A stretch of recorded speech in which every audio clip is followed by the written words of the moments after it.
Yesterday, the Supreme Court heard oral arguments in what could be the most important abortion case in 20 years. For more on this, it's time for a closer look.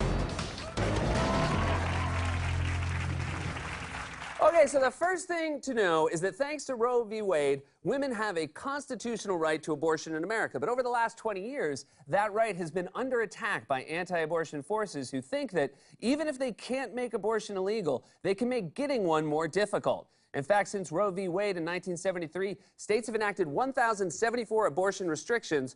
Of these, 288, or 27%, have been enacted just since 2010. The only things that have increased more than abortion restrictions in the last 5 years are new emojis and the amount you hear Bruno Mars at the gym. Now, an example of one of these restrictions is a new law passed in Kentucky this month requiring women to have a medical consultation 24 hours before having an abortion.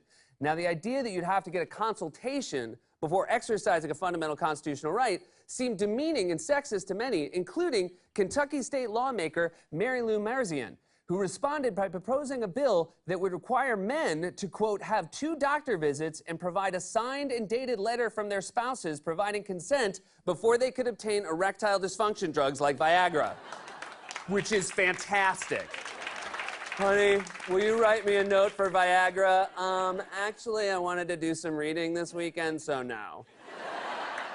So those kinds of restrictions have become commonplace over the last 5 years, and yesterday, the Supreme Court heard arguments on an anti-abortion law in Texas that is pretty obviously aimed at trying to curb access to abortion. It requires that abortions take place in very expensive facilities known as ambulatory surgical centers. It also requires that all abortion providers have admitting privileges at local hospitals. The end result in Texas is that you have 5.4 million women of reproductive age who may be left with only 10 abortion clinics.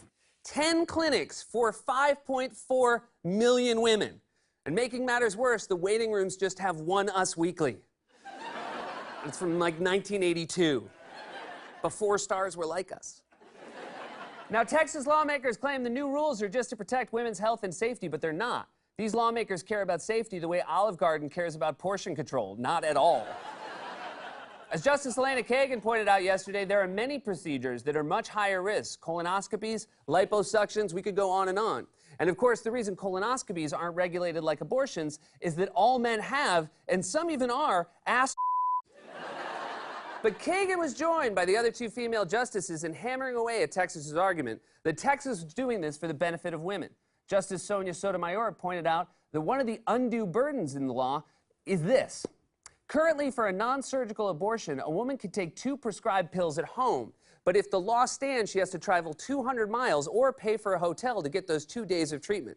Driving 200 miles to do something you could do at home. Imagine the outrage if you told men they had to go to Albany to masturbate and meet with a counselor 24 hours ahead of time. Who are you going to fantasize about? Oh, from the progressive ads?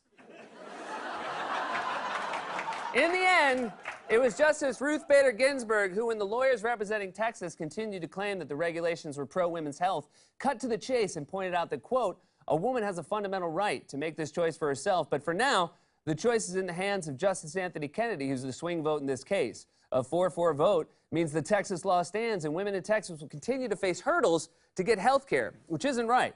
It shouldn't be harder for women to access health care than to access Uptown Funk.